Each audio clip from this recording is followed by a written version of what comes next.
இயேசு தெய்வமே உந்தன் வீடாய் மாற்றோ. இயேசு தெய்வமே, இயேசு தெய்வமே, இயேசு தெய்வமே உந்தன் வீடாய் மாற்றோ. இயேசு தெய்வமே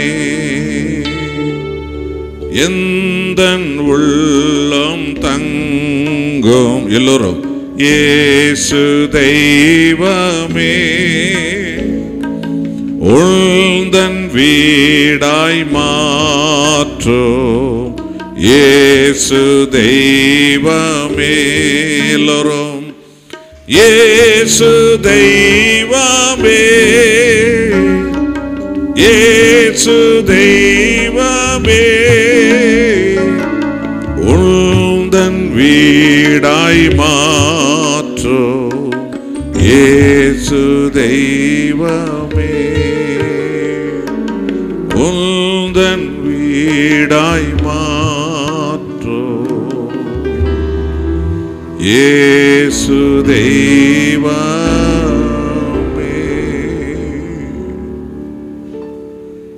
துதிகளின் மத்தியில் வாசம் என்னும் கர்த்தாதி கர்த்தாவே,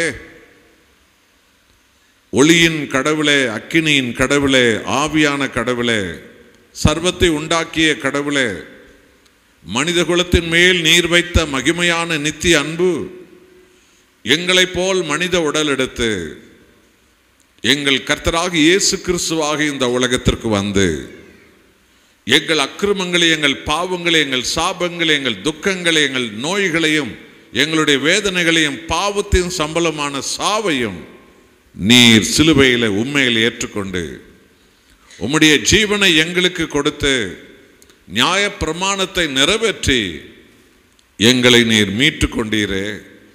அப்பா பிதாவே என்று உம்மை நோக்கி கூப்பிடுகிற மகா பெரிய மகிமையின் உறவை கொடுத்தீரே.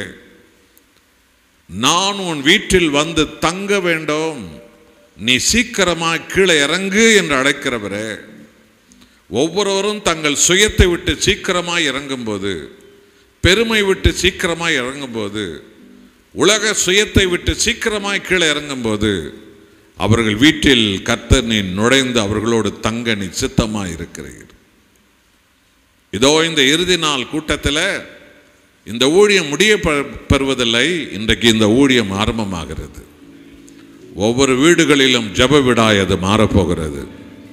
ஒவ்வொரு வீடும் துதியின் வீடாய் மாறப்போகிறது. ஒவ்வொரு வீடும் வேத வாசிப்பின் வீடாய் மாறப்போகிறது. ஒவ்வொரு வீட்டுக்குள்ளும் தேவனுடைய அற்புதங்களையும் அடையாளங்களையும் அபிஷேகத்தையும் ரட்சிப்பையும் ஆசீர்வாதத்தையும் சுகபலத்தையும் அனுதினமும் அது ஜனங்கள் காணப்போகிறார்கள். துதிகன மகிமைகளை உமக்கே தருகிறோம். சிலுவை நடுலில் என்னை மறைத்துக் கொள்ளும், நான் மறைந்து போகட்டும். உம்மையே ரட்சிப்பாய், ஆசீர்வாதமாய், அடையாளமாய், மீட்பாய், மகிமையாய் ஜனங்களுக்கு வெளிப்படுத்தும். எங்கள் ஆண்டவர் இயேசுவின் வல்லமையுள்ள நாமத்தில் பிதாவே, ஆமென். நான் உன் வீட்டில் வந்து தங்க வேண்டும். விசுவாசிக்கிறவர்கள் அல்லேலூயா என்று சொல்லு. பெரியவர் முதற்கொண்டு சிறுவர் வரைக்கும் கர்த்தராகிய இயேசுவிடத்தில் நீங்கள் வாஞ்சிக்க வேண்டும், அவரை தொல்லை கொடுக்க வேண்டும். அப்பா என் வீட்டுக்கு நீர் வர வேண்டும், என் வீட்டில் வந்து என்னோடு நீ தங்க வேண்டும். நீர் என் வீட்டுக்கு வருமட்டும் உம்மை நான் விடமாட்டேன், நீர் வீட்டுக்கு வந்தே தீர வேண்டும். ஒரு பிள்ளை தன் தகப்பனிடத்தில் ஒரு பொருளை வேண்டுவதற்காக, ஒரு சின்ன சாக்லேட்டை வேண்டுவதற்கு கூட, ஒரு சின்ன டாய்ஸ் பொம்மையை வாங்குவதற்கு கூட அந்த பிள்ளை கீழே விழுந்து உருண்டு பரண்டு தொல்லை கொடுக்கும். அந்த பிள்ளை கொடுத்த அந்த தொல்லை தாங்க முடியாமல் அந்த தகப்பன் அந்த பிள்ளை விரும்பிய அந்த சின்ன டாய்ஸாக இருக்கட்டும், சின்ன சாக்லேட்டாக இருக்கட்டும், அதை வாங்கி கொடுப்பதற்கு அந்த தகப்பன் தயாராகி விடுவார். அப்படி என்று சொன்னால் நம்முடைய பரலோக தகப்பன் உன்னுடைய வீட்டுக்கு உங்களோடு கூட வந்து தங்கும்படி அவருடைய சமூகத்தில் நீங்கள் போராட வேண்டும். நடக்கும்போது பேச வேண்டும், உட்காரும்போது பேச வேண்டும், தூங்கும்போது பேச வேண்டும், நீங்கள் ஒரு காரியத்தில் செயல்படும் போது பேச வேண்டும்.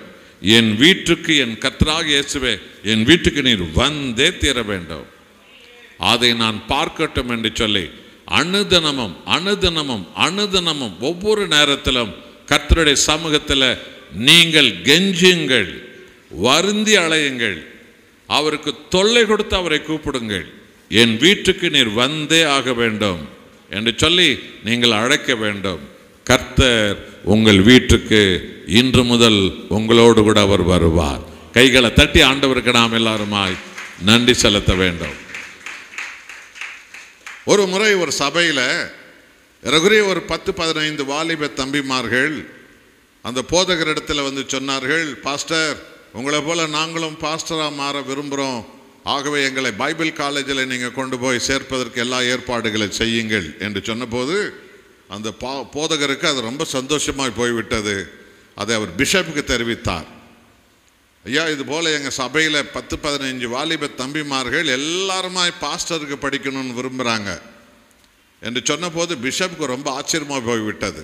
அப்படி என்று சொன்னால் ஒரு காரியத்தை நீங்கள் செய்யுங்கள் பாஸ்டர், இந்த பிள்ளைகளுக்கு மாலை நேரத்தில் சபையினுடைய ஆராதனை முறைமையில் இந்த வேத சத்தியத்தின்படியாக இந்த சபையினுடைய கேட்பாடுகள் என்று ஒன்று இருக்கிறது அல்லவா, ஞானஸ்நானம், பரிசுத்தாவின் அபிஷேகம், திருமணம், திருவிருந்து, இது போன்ற சபையின் கேட்பாடுகள் இருக்கிறது அல்லவா, அந்த கேட்பாடுகளை வேத வசனத்தோடு ஒப்பிட்டு அந்த வாலிப தம்பிமார்களுக்கு இப்போதிருந்தே நீங்கள் சொல்லிக் கொடுத்து கொண்டு வாருங்கள்.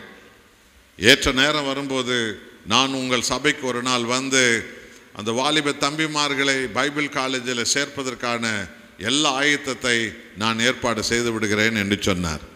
அந்த நாள் வந்தது. அந்த சபை பிஷப் வந்தார். அந்த 15 தம்பிமார்களும் கையில் புதிய ஏற்பாட்டு பைபிளை வைத்துக்கொண்டு எல்லாம் வரிசையில் உட்கார்ந்திருந்தார்கள். அவர்களை பார்த்து அவருக்கு ரொம்ப ஆச்சரியமாய் போய்விட்டது. இதுதான் எழுப்புதலின் அடையாளம். வாலிப தம்பிமார்கள் போதகராக வருவதற்கு உங்களை அர்ப்பணித்திருக்கின்றீர்கள், ரொம்ப நல்லது. உங்கள் பாஸ்டர் புதிய ஏற்பாட்டின் சபையினுடைய கேட்பாடுகளை பற்றி வேத வசனத்தோடு ஒப்பிட்டு உங்களுக்கு கற்றுக் கொடுத்தாரா? ஆம், கற்றுக் கொடுத்தார். அப்போ ஒரு பையனை கூப்பிட்டார், தம்பி எழுந்து நெல்லு. அவன் எழுந்து நின்றான்.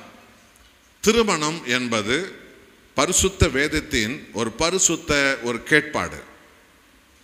இந்த திருமணம் நடக்கும்போது அந்த பாஸ்டர் அந்த கல்யாணத்தில் ஈடுபட்டிருக்கிற அந்த மணமகன் மணமகளை நோக்கி இந்த பைபிளில் இருந்து எந்த வசனத்தை சொல்லி அவர்களுக்காக திருமணத்தை அவர் ஆசீர்வதிக்கிறார் சொல் என்று கேட்டதுக்கு அந்த பையன் எழுந்து நின்று கை கட்டி சொன்னான், பிதாவே, இவர்களை மன்னியும், தாங்கள் செய்கிறது என்னதென்று அறியாமல் செய்கிறார்கள் என்று அந்த பையன் சொன்ன போது பிஷப்புக்கு தலையே சுத்திடுச்சு. அட படுபாவி, இதையாடா சொல்றாரு?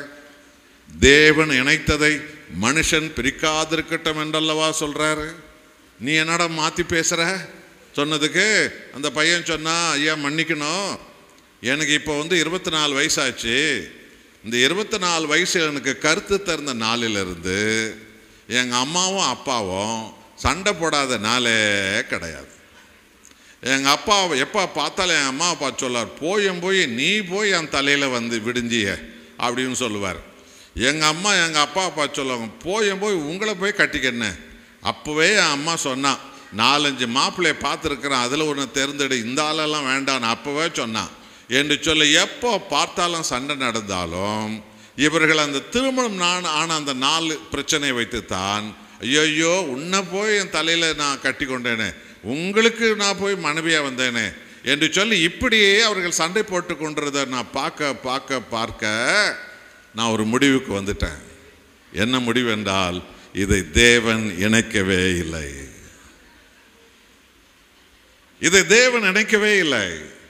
ஆதலால் நாங்கள்லாம் பாஸ்டரா வந்தா இனிமே கல்யாணம் நடக்கிற ஒரு மாப்பிளும் பொண்ணையும் பார்த்து நாங்கள் சொல்லக்கூடிய வசனம் என்னவென்றால், பிதாவே, இவர்களை மன்னியும், தாங்கள் செய்கிறது என்னதென்று அறியாமல் செய்கிறார்கள் என்று சொல்லித்தான் ஐயா இனிமே நாங்கள் ஜெபம் பண்ண போகிறோம், இதுதான் உண்மை என்று சொன்னாராம்.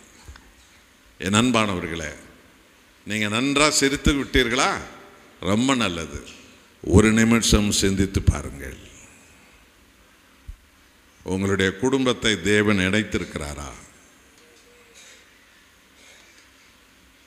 இந்த உலகத்தை உண்டாக்கிய தேவனாகிய கடவுள் இந்த உலகத்தில் முதலாவதாக ஒரு பார்லிமெண்டை கட்டவில்லை. இந்த உலகத்தில் முதலாவதாக ஒரு அரச அரண்மனை கட்டவில்லை. இந்த உலகத்தில் முதலாவதாக தேவனாகிய கடவுள் ஒரு குடும்பத்தை உண்டாக்கினார். இந்த உலகத்தில் தேவனுக்கு மிக மிக முக்கியமானது ஒரு குடும்பம் தான். ஆகவேதான் தேவன் முதலாவதாக இந்த உலகிலே குடும்பத்தை அவர் உருவாக்கினார்.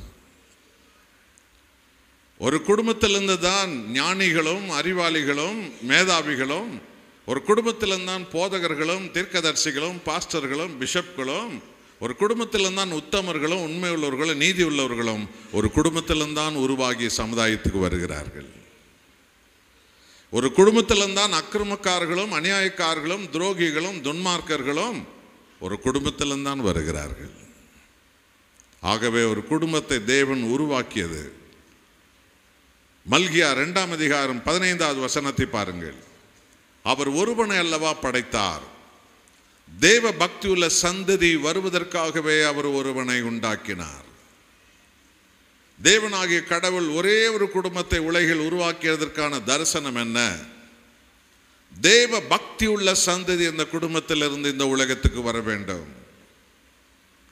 ஒரு கணவன் தெய்வத்துக்கு பயந்து தேவனுடைய கட்டளைகளை உயிர் உள்ள வரைக்கும் அவன் கடைபிடிக்கிறவனாய் தேவன் முன்பு நடக்கவும், அவனுடைய மனைவி தேவனுடைய கட்டளைக்கு பயந்து தேவனுடைய கட்டளைகளை உயிருள்ள வரைக்கும் கடைபிடிக்கிறவர்களாய் அவர்கள் நடக்கவும், அவர்கள் தேவனுக்கு பயந்த அந்த ஜனங்கள் தங்கள் பிள்ளைகளை தேவனுக்கு பயந்தவர்களாய் வளர்க்கவும் உருவாக்கவும், அந்த பிள்ளைகளை தேவனை அறிகிற அறிவில் வளர்க்கவும், தெய்வ பக்தி உள்ள சந்ததி வருவதற்காகவே தேவனாகிய கர்த்தர் ஒரு குடும்பத்தை உண்டாக்கினார். ஆகவே அந்த குடும்பம் உருவாகும் போது அந்த கணவனுக்கும் அந்த மனைவிக்கும் தேவனாகிய கடவுள் ஒரு விசேஷித்த பதவியை கொடுக்கிறார். இன்றைக்கு சபைகளில் நடக்கிற கல்யாணங்கள் எல்லாம் இந்த விசேஷித்த பதவியை பற்றி போதிப்பதே கிடையாது. ஆகவேதான் இன்றைக்கு திருமணத்தை ஒரு விளையாட்டுத்தனமாக ஜனங்கள் எடுத்துக்கொண்டார்கள். ஒரு விளையாட்டுத்தனமாக ஜனங்கள் இன்றைக்கு திருமணத்தை எல்லாம் கருத ஆரம்பித்து விட்டார்கள். பரிசுத்த கிறிஸ்தவ திருமணம் என்பது உலகத்தார் பின்பற்றுகிற திருமணங்களைப் போல ஒருபோதும் அது நடக்காது. நீங்க அலைந்து திரிந்து ஒரு பெண்ணை பார்த்திருக்கலாம், நீங்க அலைந்து திரிந்து ஒரு மாப்பிள்ளையை பார்த்திருக்கலாம், அதுக்காக எத்தனையோ இடத்துக்கு போயிருக்கலாம், எத்தனையோ பேரை பார்த்திருக்கலாம். அவர்கள் திருமணத்துக்கு நிச்சயம் பண்ணிய பிறகு அதை சபைக்கு நீங்கள் வந்து சொல்லும்போது உடனே அந்த கல்யாணத்தை இதோ நாளைக்கே வைத்து விடலாம், அடுத்த வாரமே வைத்து விடலாம் என்று ஒருபோது எந்த போதகரும் சொல்ல மாட்டார்கள். வேத பிரமாணத்தின்படியே அந்த பெண்ணுடைய விவரத்தை, அந்த பையனுடைய விவரத்தை வாங்கி கொண்டு சபையிலே அதை அறிவிப்பு கொடுப்பார்கள். இந்த தெருவை சார்ந்த இந்த ஊரை சார்ந்த இந்த பையனுக்கும் இந்த பெண்ணுக்கும் இப்படியான திருமணம் நடைபெறுகிறது. இந்த திருமணத்தில் ஏதாவது விக்கனங்கள் பிரச்சனைகள் இருக்கும் என்றால் சபைக்கு எழுத்து மூலமாக தெரிவியுங்கள். இந்த உலகில் எந்த மதத்திலும் இந்த சம்பவங்கள் ஒருபோதும் நடந்ததில்லை, நடக்கப் போவதும் இல்லை. கிறிஸ்தவ திருமணத்தில் மாத்திரம்தான் அது நடக்கும். யாராவது பாஸ்டர் இடத்துல சபை போதகர் இடத்துல யாராவது சண்டை போட்டிருக்கின்றீர்களா? என்னையா நினைச்சிருக்கிறீங்க? இந்த பொண்ணை பார்க்கறதுக்கு நாங்கள் எத்தனை மாதம் அலைஞ்சு தெரிஞ்சிருக்கிறோம், இந்த மாப்பிள்ளை பார்க்க நாங்கள் எத்தனை மாதம் அலைஞ்சு தெரிஞ்சிருக்கிறோம். அப்படி இருக்கும்போது இந்த திருமணத்தில் ஏதாவது பிரச்சனை இருக்கும் என்றால் அது எங்களுக்கு எழுத்து மூலமாய் தெரிவியுங்கள் என்று சொல்லி நீங்கள் இதுக்கு 3-4 வாரம் நீங்கள் சபையில் அனௌன்ஸ்மெண்ட் அறிவிப்பு கொடுக்கின்றீர்களே, ஏதெல்லாம் நீங்கள் செய்கின்றீர்கள் என்று யாராவது கேட்டதுண்டா? ஒருபோதும் கேட்டதே இல்லை. ஏன் தெரியுமா? அது வேத போதனையின் சட்டம். ஒரு பெண்ணை ஆண்டவர் ஜலிக்கிறார், சுத்திகரிக்கிறார். ஒரு மாப்பிள்ளை பையனை சுத்திகரிக்கிறார், அவர்களை ஆயத்தப்படுத்துகிறார், அவர்களை ஆயத்தப்படுத்துகிறார். இது என்றைக்காக நீங்கள் சிந்தித்ததுண்டா? என்றால் தேவனுடைய உடன்படிக்கையில் நீங்கள் ஈடுபட போகின்றீர்கள். தேவனோடு கூட, ஆண்டவராக இயேசுவோடு கூட ஒரு கணவன் ஒரு மனைவி உடன்படிக்கை செய்கிறார்கள். கவனன்ட், உடன்படிக்கை. மல்கியா 2ஆம் அதிகாரம் 14வது வசனம். உனக்கும் உன் இளவயதின் மனைவிக்கும் கர்த்தராகி நான் சாட்சியா இருக்கிறேன். பார்த்திருங்களா? கல்யாணம் நடக்கும்போது மாப்பிள்ளை பக்கம் 2 பேர், பொண்ணு பக்கம் 2 பேர் வந்து ரிஜிஸ்டரில் கையெழுத்து போடுவாங்க. உங்களுக்கெல்லாம் ரொம்ப பேர் கையெழுத்து போட்டிருப்பாங்க. அவங்கள அதுக்கு பின்னாடி எப்பாவது சந்திச்சிங்களா? இல்லை அவங்க தான் உங்களை வந்து சந்திச்சாங்களா? பார்த்தே இருக்க மாட்டீங்க. அந்த சாட்சி வெறும் ரிஜிஸ்டருக்கு தான் பயன்படும், வாழ்க்கைக்கு பயன்படாது. உங்களுடைய வாழ்க்கையில் உயிருள்ள வரைக்கும் ஒரு சாட்சி இருப்பார், அவர் தான் கர்த்தராகிய இயேசு கிறிஸ்து. ஆகதான் மல்கியா 2:14 சொல்கிறது, உனக்கு உன் இளவயதின் மனைவிக்கு நான் சாட்சியாய், கர்த்தராகி நான் சாட்சியா இருக்கிறேன். ஆகைய அன்பானவர்களே, திருமணம் என்பது மகா பரிசுத்தமான ஒரு உடன்படிக்கை.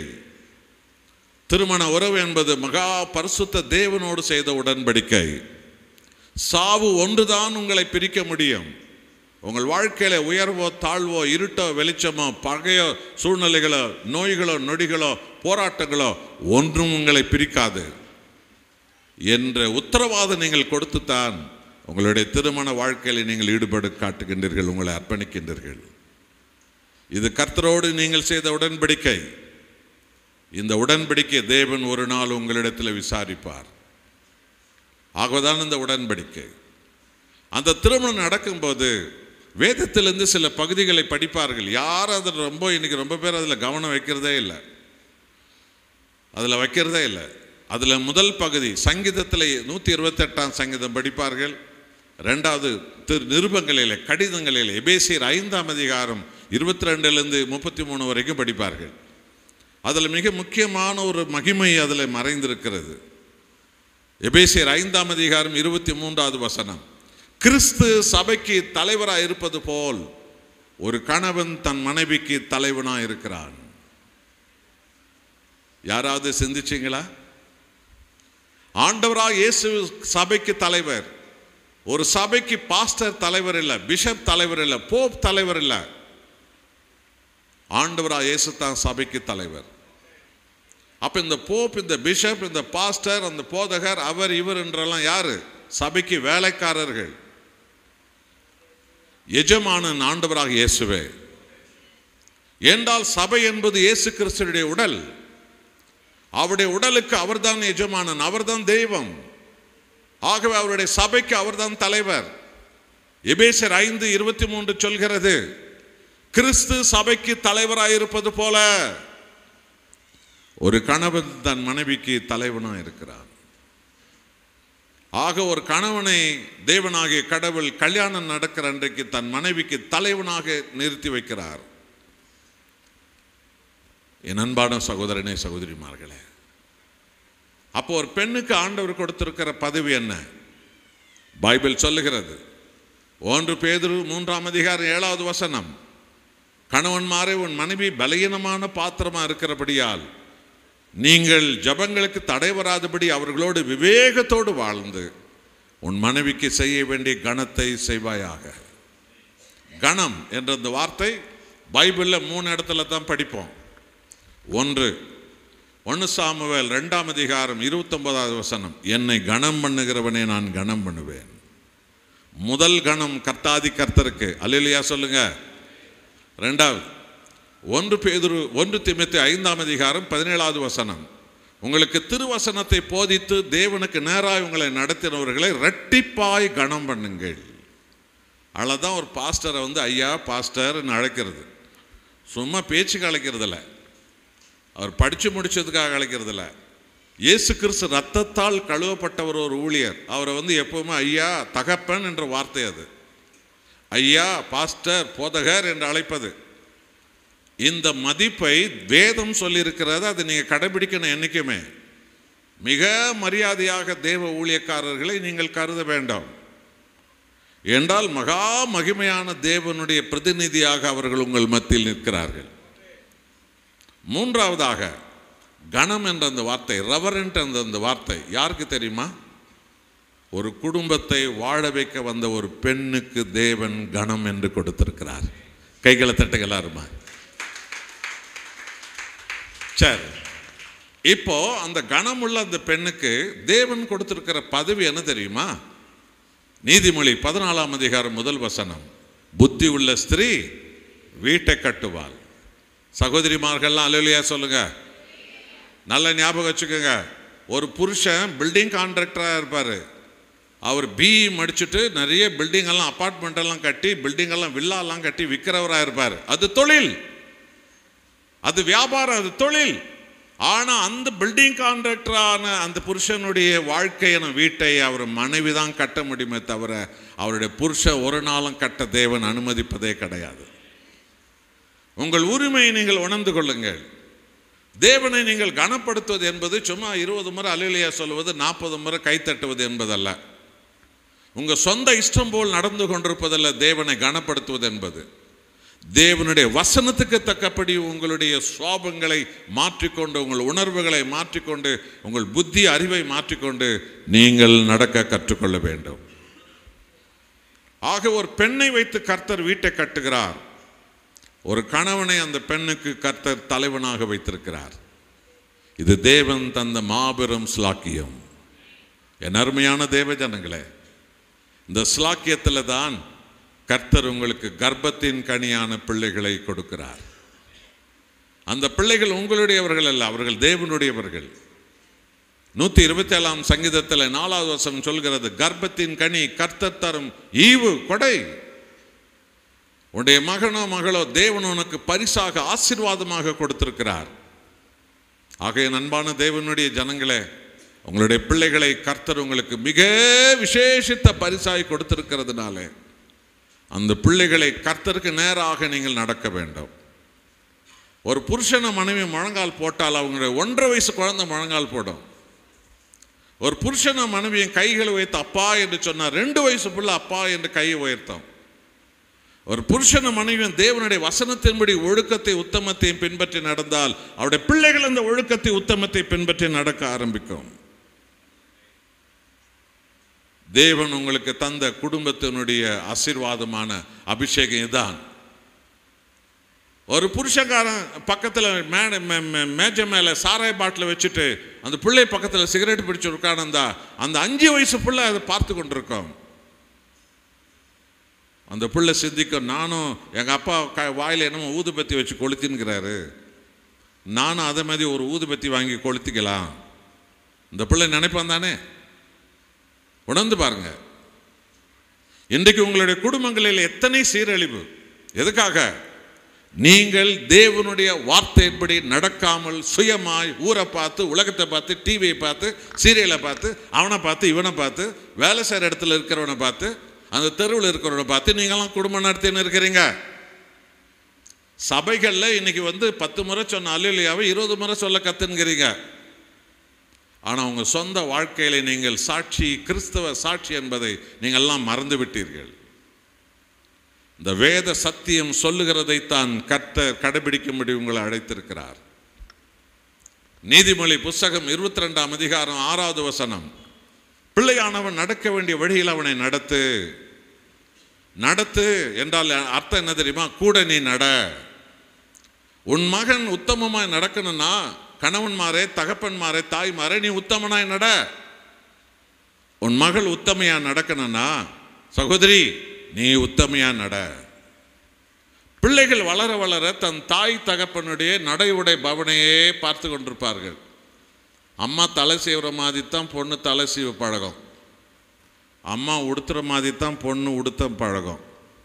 அப்பா பேசுகிற மாதிரி தான் பையன் பேச பழகுவான். உணர்ந்து கொள்ளுங்கள், உணர்ந்து கொள்ளுங்கள். ஒரு முறை ஒரு சண்டே கிளாஸில் ஒரு பொண்ணு, வாலிப பொண்ணு லேட்டாக வந்துட்டா. லேட்டாக வந்ததோடு இல்லாத போரில் மினி ஃப்ராக் போட்டு வந்துட்டா. தொடைக்கு மேலே குட்டை பாவாடை, கிளப் டான்ஸ் ஆடுற பாவாடை போட்டு வந்துட்டா. சண்டே கிளாஸ் டீச்சர் பார்த்தா, தங்கச்சி என்ன நீ இப்படி ஒரு ட்ரெஸ்ஸை போட்டு வந்திருக்கிற, உன் அம்மா பார்க்கலையா இதை? சண்டே கிளாஸ்க்கு வர்ற ட்ரெஸ்ஸா இது? மினி ஃப்ராக் குட்டை பாவாடை போட்டு வந்துக்கிறிய, என்ன நீ இப்படி வந்திருக்கிற அப்படின்னு கேட்டதுக்கு அந்த பொண்ணு சொன்னா, சிஸ்டர் வர்ற அவசரத்தில் எங்கள் அம்மா ட்ரெஸ்ஸை தான் நான் போட்டு வந்தேன் சிஸ்டர். நல்லா சிரிங்க, அப்புறமா கொஞ்சம் சிந்திங்க. என் அன்பான தேவஜனமே, நீங்கள் உத்தம குடும்பங்களாக, உத்தம ஜனங்களாக, கிறிஸ்து இயேசுவுக்காக சாட்சியாக வாழ காட்ட அழைக்கப்பட்டிருக்கின்றீர்கள். உங்களுடைய ஒவ்வொரு செயல்பாடுகளும் தேவன் கணக்கு கேட்பார். உங்களுடைய ஒவ்வொரு செயல்பாடுகளையும் தேவன் விசாரிப்பார். கிறிஸ்தவ ஜீவன் என்பது சுலபமானது என்று எண்ணிவிட வேண்டாம்.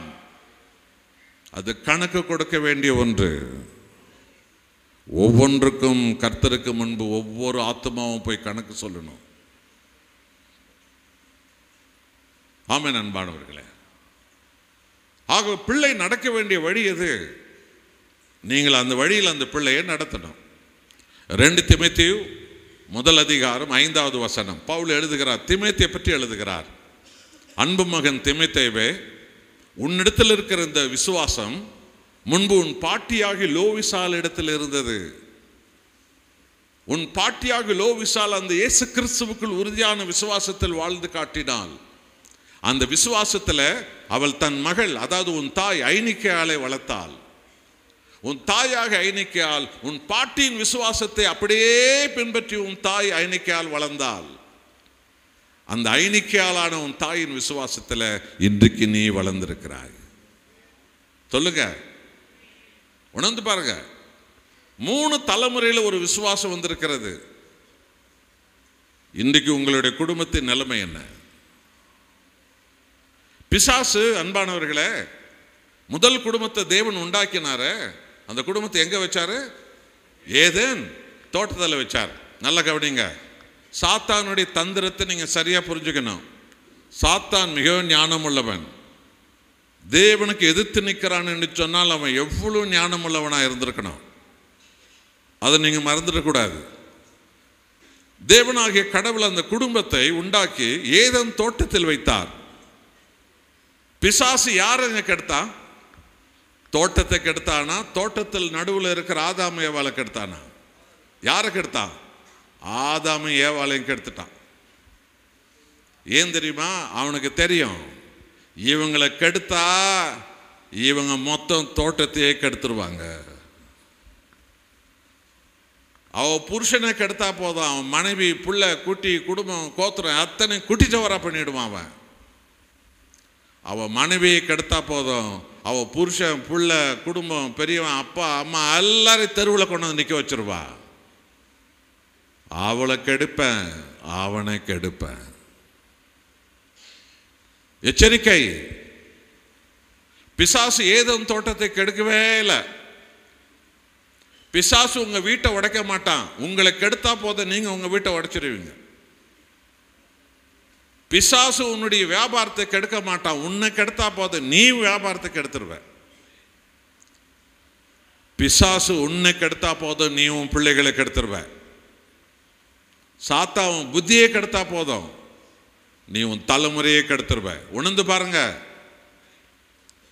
உணர்ந்து பாருங்க. அன்பான தெய்வ ஜனங்களே, கிறிஸ்துவை விசுவாசிக்கிறவர்களே, நீங்கள் ஜீவனுள்ள தேவனுக்கு முன்பு ஒரு நாள் நின்று கணக்கு சொல்ல வேண்டும். நீ ஒவ்வொரு செயலுக்கும் நீ கணக்கு கொடுக்க வேண்டிய நாள் ஒன்று வரும். எச்சரிக்கையாக நீங்கள் வாழ கற்றுக்கொள்ள வேண்டும். ஊரை பார்த்து, உலகத்தை பார்த்து, டிவியை பார்த்து, சீரியலை பார்த்து, வேலை செய்கிற இடத்துல இருக்கிற சில ஆட்களை பார்த்து நீங்களாம் ஒரு நாளும் குடும்பம் நடத்த கற்றுக்காதீங்க. வேதத்தை பார்த்து, சத்தியத்தை பார்த்து, இயேசுவை பார்த்து தான் நீங்க நாம வாழ அழைக்கப்பட்டிருக்கிறோம்.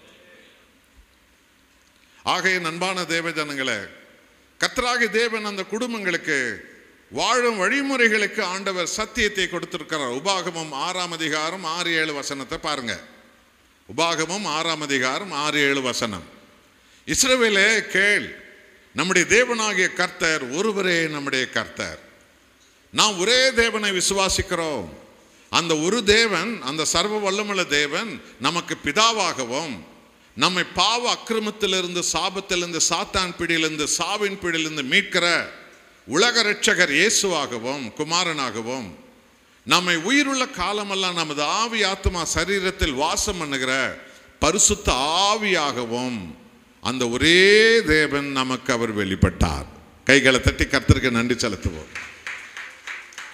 ஆகவே நாம் ஒரே ஆண்டவரை, ஒரே தெய்வத்தை, ஒரே கர்த்தரை நாம் ஆராதிக்கிறோம், வணங்குகிறோம். சரி, உபாகமம் 6:6-7 என்ன சொல்கிறது? நான் உனக்கு கட்டளையிடுகிற என் வார்த்தைகளை உன் இதயத்தில் வை.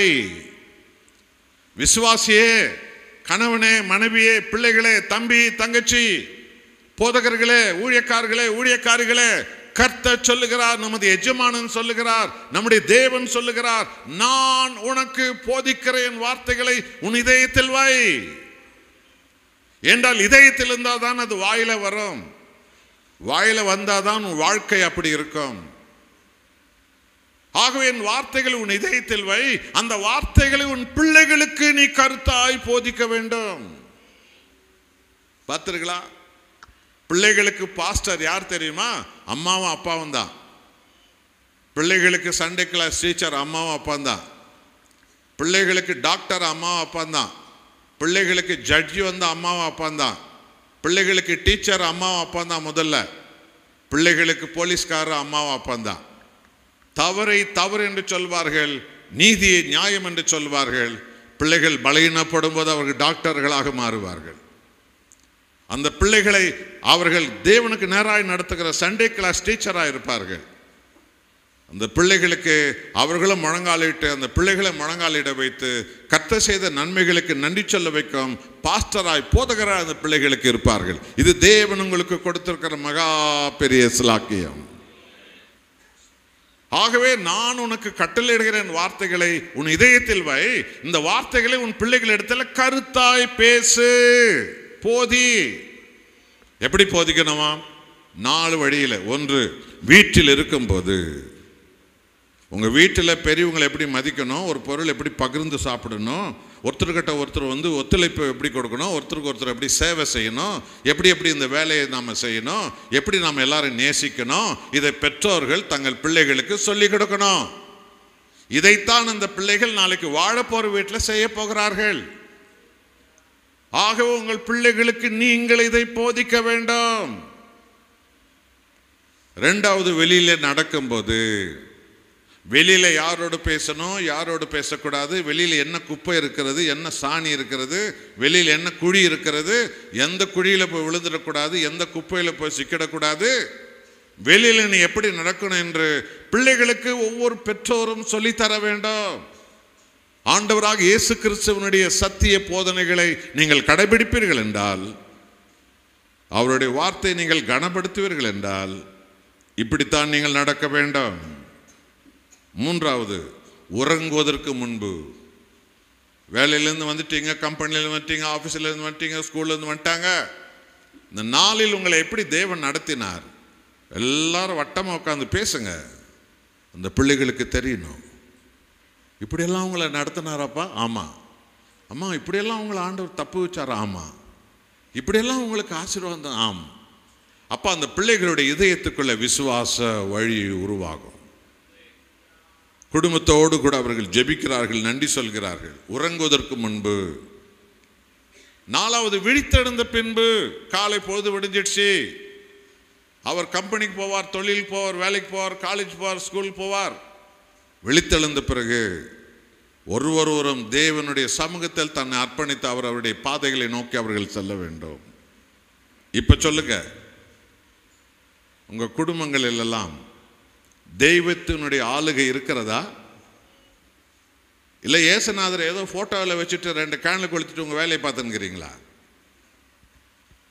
இயேசுநாதர் போட்டோவில் இருக்கிறாரு. இயேசுநாதர் போட்டோவில் இருப்பாரா?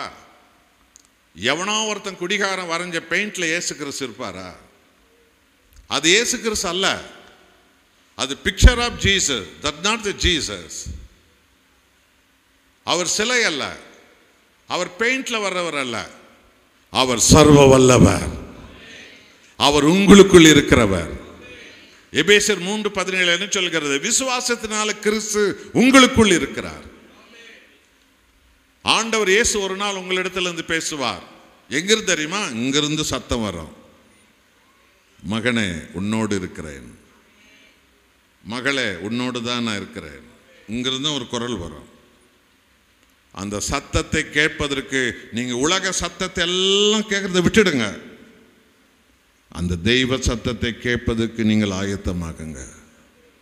தேவன் ஒரு நாள் உங்களிடத்தில் பேசுவார்.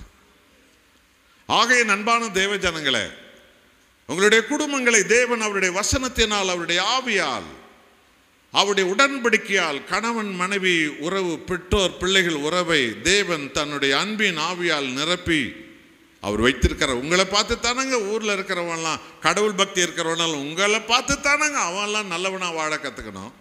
உங்களை பார்த்து தானங்க அவன் தியாகம் உள்ளவனாக வாழ கற்றுக்கணும். உங்களை பார்த்து தானங்க அவங்க ஒழுக்கத்தை கற்றுக்கணும். உங்களை பார்த்து தானே அவங்க உத்தமத்தை கற்றுக்கணும். உங்களை பார்த்து தானே அவெல்லாம் நீதியை கற்றுக்கொள்ளணும். நீங்கள் மற்றவங்களை பார்த்து கற்றுக்கிறதுக்கு என்ன இருக்குது இந்த உலகத்தில்? என் அருமையான தேவ ஜனங்களே, இதுதான் குடும்பம். இப்படி தான் குடும்பம் இருக்கணும். ஆகவே இன்றைக்கு எனக்கு நேரம் குறைவாக இருக்கிறதுனால நான் சொல்ல வேண்டிய எத்தனையோ உதாரணங்கள், எத்தனையோ சம்பவங்கள், அதை என்னால் இந்த நேரத்தில் சொல்ல முடியாது. எனக்கு கொடுக்கப்பட்ட நேரம் மிக குறைவு. அதனால் அதுக்கு ஏற்ற விதத்தில் இப்பொழுது நான் தேவனுடைய வாயாய் இருந்து அவருடைய சத்தியத்தை போதிக்க நான் விரும்புகிறேன். கர்த்தர் தாமே உங்களை ஆசீர்வதிப்பாராக. தேவன் உங்களுக்குள்ளே வாசம் பண்ணும்படி நீங்கள் உங்களை அர்ப்பணிக்க வேண்டும். ஒரு போதகரிடத்தில் ஒரு வாலிப தம்பி வந்து சொன்னான், ஐயா நான் பல படங்களை வரைந்திருக்கிறேன், artist, I am the artist. அந்த ஆர்ட் கேலரியை நீங்கள் ப்ரேயர் பண்ணி ஆரம்பிக்கணும்னு சொன்ன போது அந்த பாஸ்டர் அந்த இடத்துக்கு சென்றார். அவன் ஒவ்வொரு படமாக காட்டி கொண்டு வந்தான். ஒரு படம், ஒரு கப்பல் உடைந்து போயிருக்கிறது, அதில் அநேக பேர் தண்ணீரில் தத்தளிக்கிறார்கள், கட்டை மட்டை பிடித்து கொண்டு. ஒரு ஆள் அந்த சமுத்திரத்தின் மத்தியிலே ஒரு மலை, அது மேலே ஒரு சிலுவை இருக்கிறது, அதை போய் ஒருவன் பிடித்து கொண்டிருக்கிறான். அதை பார்த்துட்டு அந்த பாஸ்டர் சொன்னார், this is a beautiful picture. ரொம்ப அழகான படம். அதாவது உலகம் என்னும் சமுத்திரத்தில் அவன் வழி தெரியாமல் தத்தளிக்கிறான், ஆனால் ஒருவன் அந்த ஜீவனுள்ள தேவனை பற்றி கொண்டான். இது ரொம்ப அழகான படம் என்று சொன்னார். அடுத்த படத்தை பாருங்க என்று சொன்னபோது அந்த படம் இப்படி இருந்தது. இப்போது அந்த அந்த மலையை, அந்த சிலுவை பிடித்து கொண்டிருந்தவன் சமுத்திரத்தில் இப்போது ஒரு கையில் சிலுவை பிடித்து கொண்டு இன்னொரு கையில் தண்ணீரை மூழ்கி கொண்டிருக்கிறவன் கையை பிடித்து கொண்டிருந்தானாம். அதை பார்த்துட்டு அந்த பாஸ்டர் சொன்னார், this is a meaningful picture. அர்த்தமுள்ள படம். இதாங்க குடும்பம். ஒரு கணவன் ஒரு பக்கம் சிலுவையை பிடித்துக் கொள்வது, மறுபக்கம் தன் மனைவி பிள்ளைகளை பிடித்துக் கொள்வது. ஒரு மனைவி ஒரு கையிலே சிலுவை பிடித்துக் கொள்வது, இன்னொரு கையிலே தன் கணவனையும் தன் குடும்பத்தையும் பிள்ளைகளை பிடித்துக் கொள்வது. இதுதான் கர்த்தர் உங்களுக்கு தந்த குடும்ப வாழ்வு. கைகளை தட்டி ஆண்டவருக்கு நன்றி சொல்லுங்க. எங்களுக்குள்ளே வாசம் செய்யும் ஆவியானவரே, இந்நாளில் உம் சித்தம் போல் நடத்தி செல்லும் ஐயா. எல்லாருமாய் எங்களுக்குள்ளே வாசம் செய்யும் ஆவியானவரே, இந்நாளில் உம் சித்தம் போல் நடத்தி செல்லும் ஐயா. ஆவியானவரே, ஆவியானவரே, பரிசுத்த ஆவியானவரே, ஆவியானவரே, ஆவியானவரே, பரிசுத்த ஆவியானவரே, எங்கு செல்ல வேண்டும், என்ன செல்ல வேண்டும், வழி நடத்தும் ஆவியானவரே. எல்லோரும் எங்கு செல்ல வேண்டும், என்ன சொல்ல வேண்டும், வழி நடத்தும் ஆவியானவரே. விருப்பம் இல்லாத இடங்களுக்கு செல்லாமல் தடுத்து நிறுத்தும் ஆவியானவரே. விருப்பம் இல்லாத இடங்களுக்கு செல்லாமல் தடுத்து நிறுத்தும் ஆவியானவரே. எல்லோரும் ஆவியானவரே, ஆவியானவரே, பரிசுத்த ஆவியானவரே. எல்லோரும் ஆவியானவரே, ஆவியானவரே, பரிசுத்த ஆவியானவரே.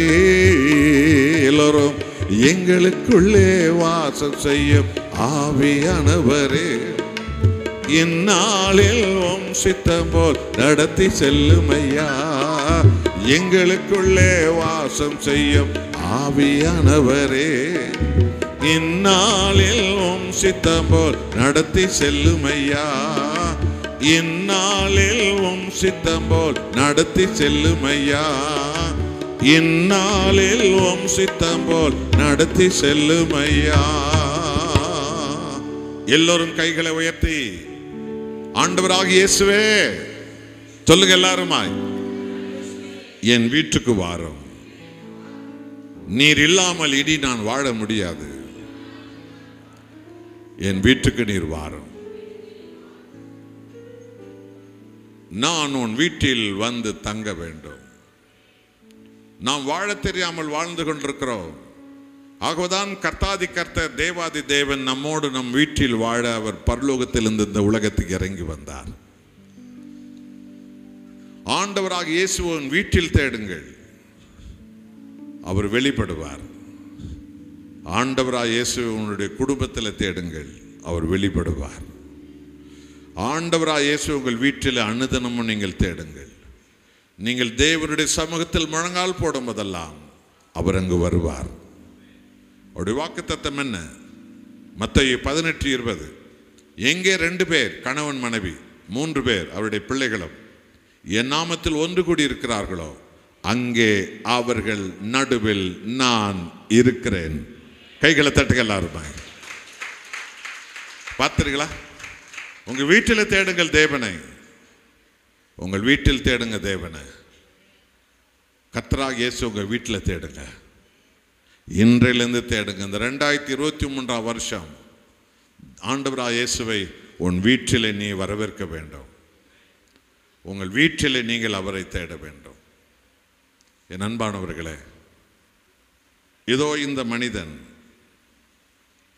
பைபிள் சொல்லுகிறது, சக்கையு ஆயக்காரர்களுக்கு தலைவன். சரியா இதை விளங்கிக் கொள்ளுங்கள். அவன் ஆயக்காரன் அல்ல, ஆயக்காரர்களுக்கு தலைவன்.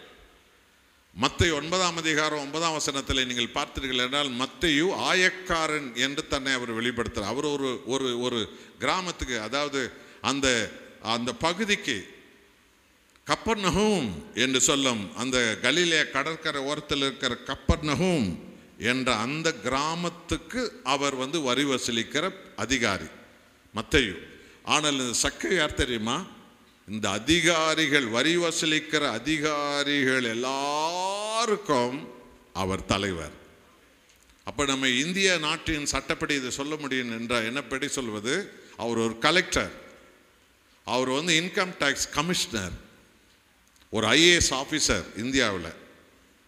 அவர் தான் இன்கம் டேக்ஸ் கமிஷனர் தான் இந்த டிஸ்ட்ரிக்ட் லெவலில் இருக்கிற எல்லாருக்கும் சேர்த்து ஒரு மாநிலத்துக்கு தலைவராக அவர் இருப்பார்.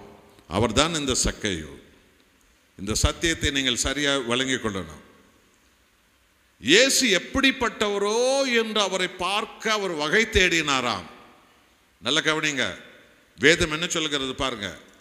3வது வசனம், இயேசு எப்படிப்பட்டவர், இயேசு எப்படிப்பட்டவர், அவரை நான் பார்க்கணும், அவரை நான் பார்க்கணும், அவரை நான் பார்க்கணும் என்று சொல்லி இந்த கலெக்டராக இருக்கிற மனுஷன், எரிகோவிலே பெரிய பணக்காரன், நம்பர் 1 பணக்காரன்.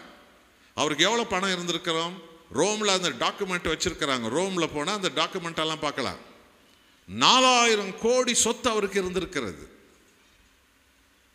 அந்த எரிகோ பட்டணத்தில் நம்பர் 1 பணக்காரன். அந்த எரிகோவில் 4 ரோடு தான் இருக்கிறது. 4 ரோடு தான், ஒரு மெயின் ரோடு, மற்றதெல்லாம் கிளை ரோடுகள் போல. அவ்வளோதான் அது அந்த எரிகோ. மேட்டுப்பாளையம் என்ற ஒரு பகுதியை நீங்கள் பார்ப்பீங்க, அவ்வளோதாங்க எரிகோ. மேட்டுப்பாளையம் மாதிரியே இருக்கும் அது, அவ்வளோதான். 8000 வருஷத்துக்கு பழமையான ஒரு ஊர். யோசுவா எரிகோவுக்கு போகும்போது இந்த எரிகோ ஒருபோதும் கட்டப்படாது என்று அன்றைக்கு சபித்தார. இன்னைக்கும் எரிகோவை போய் பார்த்தீர்கள் என்றால் அதே நிலைமையில தான் இப்போ எரிகோ இருக்கும். இதில் இவர் தான் நம்பர் 1 பணக்காரர். இவருடைய பின்னணி நீங்கள் தெரிஞ்சுக்கணும். இதை நீங்கள் பல ஆயிரம் பேருக்கு நீங்கள் சொல்ல கற்றுக்கணும். அவர் குள்ளனாயிருந்தார், குள்ளனாயிருந்தார், நல்லா தெரிஞ்சுக்கங்க இதை. ஆனால் அவர் யாரு? கலெக்டர். ரோம் அரசாங்கத்தோடு கூட அதிகாரத்தில் பகிர்ந்து கொண்ட ஒரு கலெக்டர் சக்கையு. சாதாரண ஆள் இல்லை, நம்பர் 1 பணக்காரன், 4000 கோடி சொத்துக்கு அதிபதி சக்கையு. இயேசுவை பார்க்க வேண்டும் என்று அவன் வகை தேடினான். The way you want to see Lord Jesus Christ. எந்த வேலை, எப்படி அவரை பார்க்கறது என்று சொல்லி அவன் ஆர்வத்தோடு இருந்தானாம். இதுக்கு ஒரு காரணம் இருந்தது. ஒருவருடைய சாட்சி இந்த மனிதனை மரத்திலேறி உட்கார அளவுக்கு அந்த மனுஷனை அந்த சாட்சியை மாற்றியது. அந்த சாட்சி மத்தேயு என்கிற ஒருவருடைய சாட்சி. அந்த மத்தேயு தன் சாட்சியை அந்த வரி வசூலிக்கிற சங்கத்துக்கு தலைவராக இருக்கிற சக்கையுக்கு அந்த சாட்சியாக ஒரு கடிதத்தை எழுதியிருக்கிறார். அந்த கடிதத்தை ரோமில் வச்சிருக்கிறாங்க. ரோம் தேசத்துக்கு சென்றால் என்றால் எருசலேமிலிருந்து முதல் சுவிசேஷம் ரோமுக்கு தான் போச்சு. ஏன்னா ரோமில் தான் ரோமராயன் இருந்தான். முழு உலகத்தை ஆட்சி செய்த மகாராஜா இருந்த இடம் ரோம்.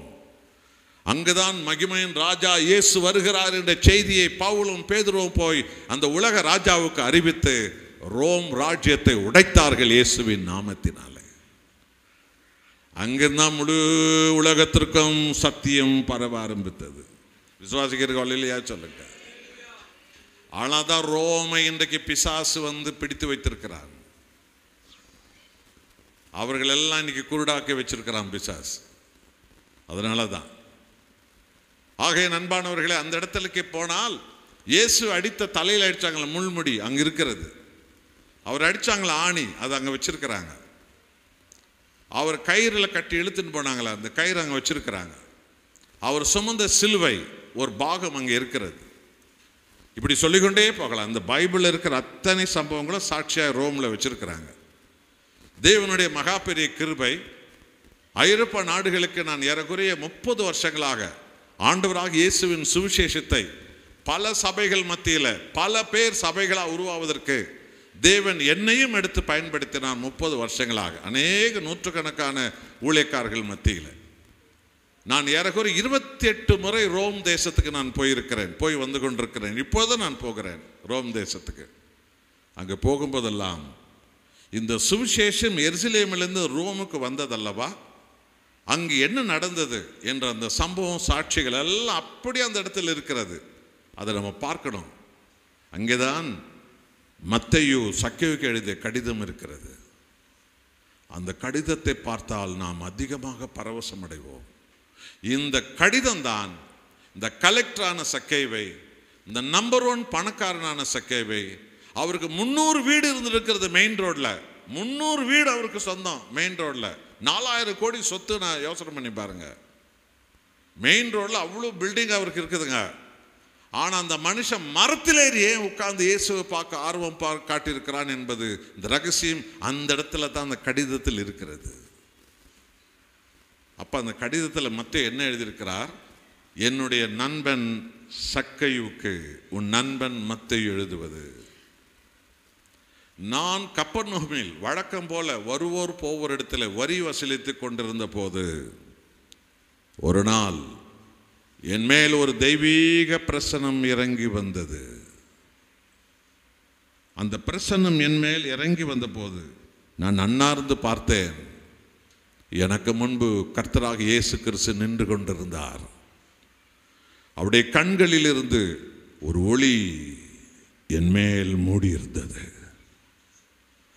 அந்த பிரசன்னத்தை பார்த்தபோது, அவருடைய கண்களில் இருந்து அந்த ஒளி என் மேல் மூடியிருந்ததை பார்த்தபோது என் பாவங்களை அறிக்கையிட்டு நான் அழுதேன். அப்பொழுது கர்த்தராக இயேசு தன் பரிசுத்த வாயை திறந்து சொன்னார், மத்தேயுவே என்னை பின்பற்றி வா. அவருடைய வாயில் வந்த அந்த வார்த்தை என் ஆத்துமாவை ஊடுருவ பாய்ந்தது. நான் சம்பாதித்த அந்த பணம் எல்லாவற்றையும் அப்படியே விட்டுவிட்டு ஆண்டவராக இயேசு கிறிஸ்து பின்னால் நான் சென்று விட்டேன். என் பாவங்கள் மறைந்தது, என் அக்கிரமங்கள் மறைந்தது, என் அநியாயங்கள் மறைந்தது. இப்பொழுது நான் கர்த்தராக இயேசு கிறிஸ்துவின் அப்போஸ்தலனாக நான் இருக்கிறேன். இந்த இயேசுவை நீ ஒருமுறை சந்திப்பாய் என்றால் உன் வாழ்க்கை முழுவதும் மாறி போகும். இப்படிக்கு இயேசுவின் அப்போஸ்தலன் மத்தேயு. என்ன ஆண்டவராக இயேசு கிறிஸ்து கடலை அடக்கியிருக்கிறார், காற்றை அடக்கியிருக்கிறார், மரத்தை வேரோடு வரும்படி செய்தார், பிணத்தை உயிரோடு எழுப்பினார் என்றெல்லாம் நான் கேள்விப்பட்டிருக்கிறேன். மத்தேயு பணம் பணம் பணம் பணம் பணம் பணம் பணம் என்று இரவு பகலாக பணம் பணம் பணம் என்று அலைந்த பணத்துக்கு பைத்தியக்காரன் அந்த மத்தேயு. இயேசுவின் கண்களில் ஒரு ஒளி வந்ததா? ஓ, என்ன ஆச்சரியம்! மத்தேயு மாறிவிட்டாரா? என்ன ஆச்சரியம்! பணம் பணம் பணம் என்று பணத்துக்கு பைத்தியக்காரனா இருந்தவன் இயேசு கிறிஸ்துவின் கண்களின் ஒளி அந்த பைத்தியக்காரனை மனுஷனாய் மாற்றி விட்டதா? அவருடைய வாயில் வந்த வார்த்தை உயிரோடு இருந்ததா? அது என் ஆத்துமாவை குத்தியது. என் பாவங்களை அறிக்கையிட்டு அழுதேன். என்னை கர்த்தர் மன்னித்தார். அவருடைய சீஷனாக நான் இருக்கிறேன்.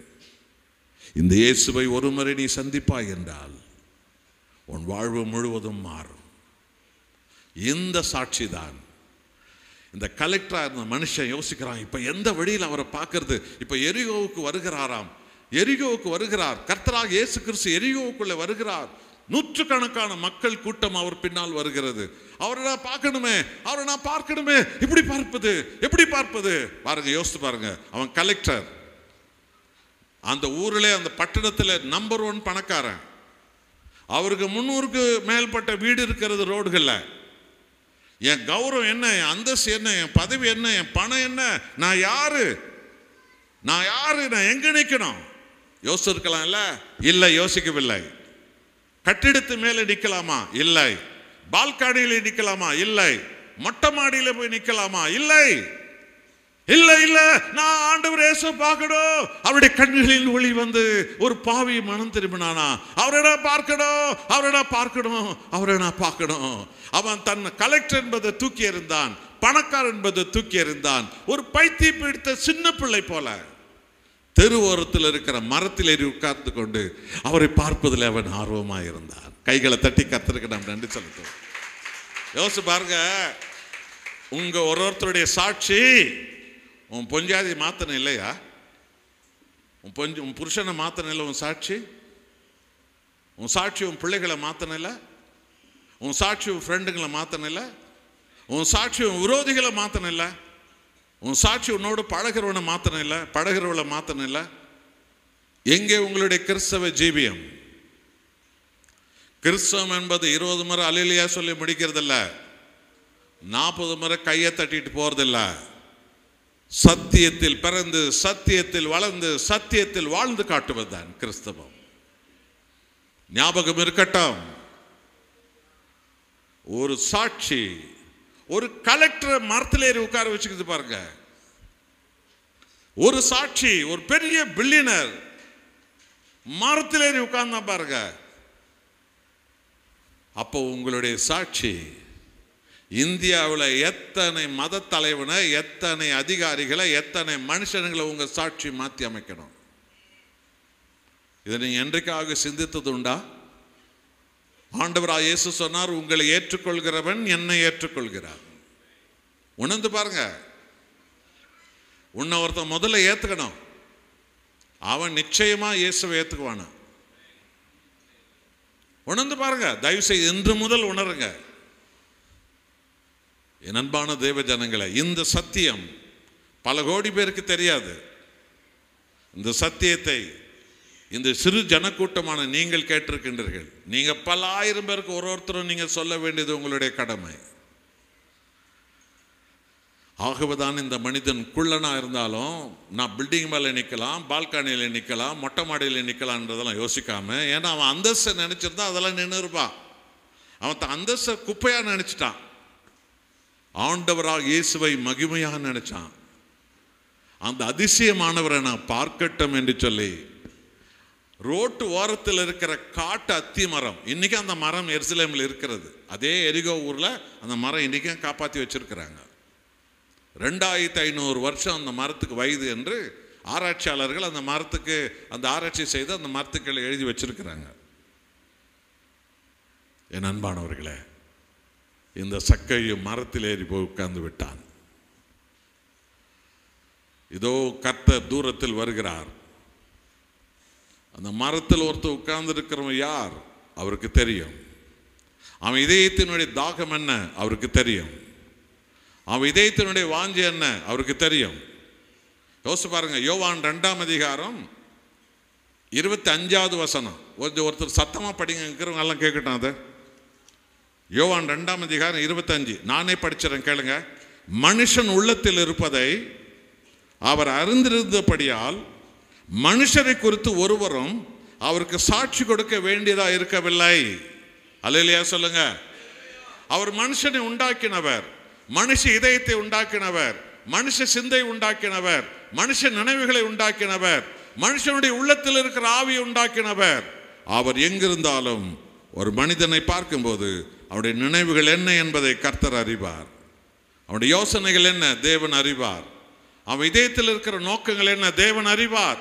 இங்க உட்கார்ந்து இந்த செய்தி கேட்கிறவர்களே, ஆன்லைன் வழியா இந்த செய்தி கேட்கிறவர்களே, நீ எங்க இருந்தாலும் சரி, நீ அமெரிக்காவில் இருந்தாலும், ஆஸ்திரேலியாவில் இருந்தாலும், நீ ஐரோப்பாவில் இருந்தாலும், நீ எங்க இருந்தாலும் கூட சரி, நீ வெளியில் இருந்தாலும், உள்ள இருந்தாலும், உள்ள அறையில் இருந்தாலும், இருட்டில் இருந்தாலும், மருத்துவமனையில் இருந்தாலும், நீ அவமானப்படுகிற இடத்தில் இருந்தாலும், கர்த்தராகிய இயேசு கிறிஸ்து உன்னை பார்த்து கொண்டே இருக்கிறார்.